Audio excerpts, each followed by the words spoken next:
The Uco Valley has so many different regions, different altitudes.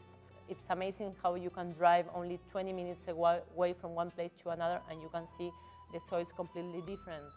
You have some soils in Altamira with really colluvial stones, square shapes, and then you move a little bit to Gualtallarí and you can see all the calcareous stones, really white, and so these different soils that they are really obvious when you visit these places give us the opportunity to craft really different wines in very interesting styles. So I think that's how people, different wineries have been seeing this for many, many years. There are soils with great drainage and that gets qualities that we never thought maybe 20 years from now, no one would tell, you know.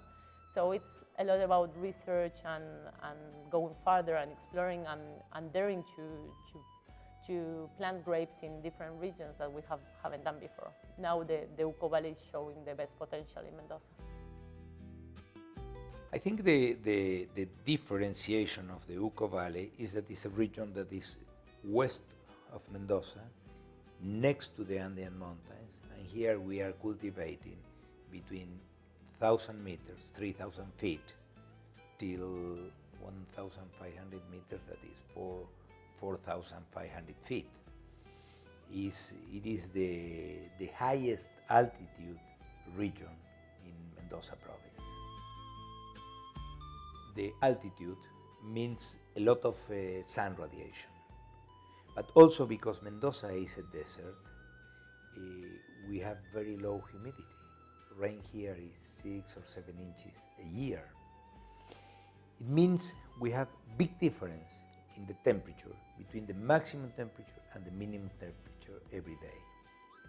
This big difference in temperature and this amount of sunlight give the possibility to obtain grapes with very good level of ripeness, but at the same time with very good level of natural acidity. Because during the day it's hot, but during the night the temperature decreases a lot. I call it a high altitude cool climate desert because it's all combined.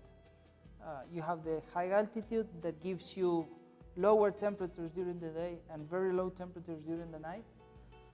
You have the sunlight because you are higher in altitude, so you have less atmosphere to filter the sunlight, so you have more sun effect. Well, you have dry conditions because we have only 8 inches of rain. Actually, up there is about 10 inches. Mendoza's average is 8 inches. Gualtallarí is a bit higher in terms, but still very low. 10 inches of rain is uncountable, yes, for the vines.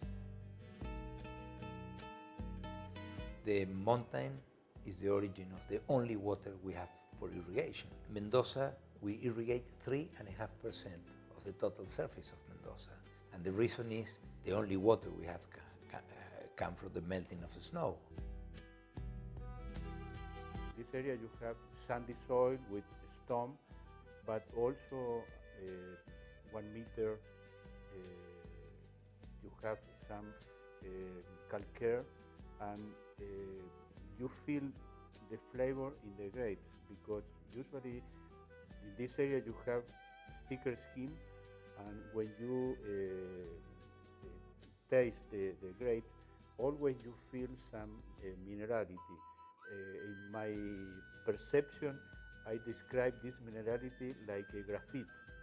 Grafito in Spanish, I don't know in English, but this kind of aroma, this kind of flavor, and this is exciting because it's difficult to find this aroma, this flavor in the Malbec.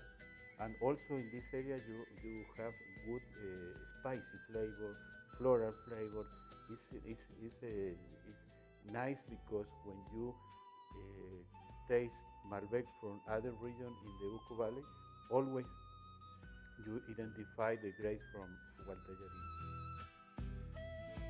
The first vineyard to be planted in Gualtadari was Adriana Vineyard, our highest elevation vineyard, planted by Nicolás Catena between 1993 and 1997.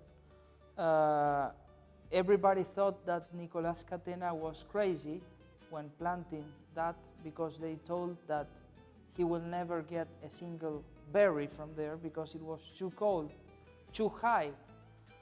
And then it happened to be our best iconic vineyard, and probably one of the most studied vineyards in the world, I would say, because most of our research and most of our knowledge on the high altitude effect was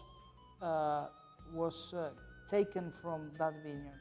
We are running several research programs together with universities and research institutes, and they are all looking at Adriana. Yes. And now we just planted a vineyard up the road, a bit higher. Adriana vineyard is 5,000 feet. The new vineyard will be about 6,000, which is right in the limit there. A few years ago, people like to produce wine with high alcohol concentration, a lot of oak, and with good tannin structure. But this kind of wine, I think, is not good to drink during the lunch or dinner, because I think this wine is very difficult to drink. People, I think, today like wine more friendly wine, wine that you drink a glass and you like to drink another, and finally you drink a bottle. And in my